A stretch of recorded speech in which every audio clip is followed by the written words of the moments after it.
you want the hottest 3D game action in the comfort of your home, you've got two choices.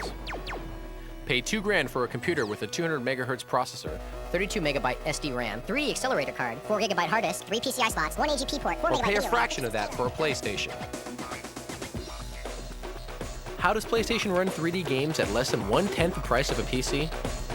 Let's pop the hood and take a look at its design advantages over the PC. We'll talk in plain language and look at 4 chips. Think of them this way. One is a juggler that manages information. Another is a math brain, which recalculates it. An artist draws from the calculations, and a palette and canvas give the artist room to work. From there, the image goes onto your TV screen. Let's take a closer look at the action from CD to screen. A laser bounces off pits and bumps in the microscopic track of your CD. These are read as zeros and ones, offs and ons. The zeros and ones are translated into 3D coordinates. The coordinates are picked up by the juggler, also known as the Central Processing Unit, or CPU. It interprets the data, divides it into jobs for the other chips to do, and manages the workflow. The 3D coordinates get sent to the math brain. It's the Geometry Transform Engine, or GTE. The math brain does calculations that scale, rotate, and translate. That's not easy.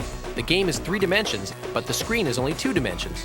So the math brain has to flatten a 3D world onto a 2D screen using perspective conversion.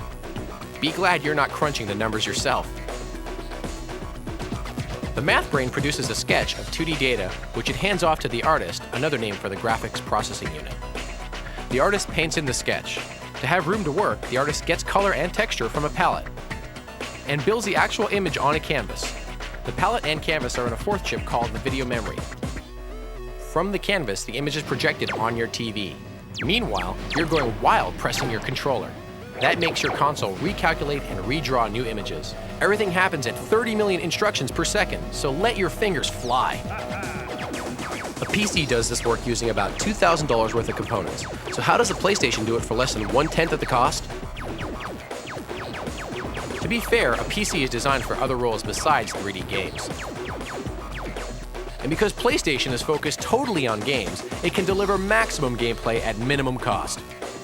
The most important game components are more tightly integrated in a PlayStation. For instance, this chip is both the juggler and the math brain, which increases the speed. In a PC, these functions would be performed by separate components. By being separate, they're more expensive to manufacture. In a PlayStation, the different key chips share the same communications pathway for faster response.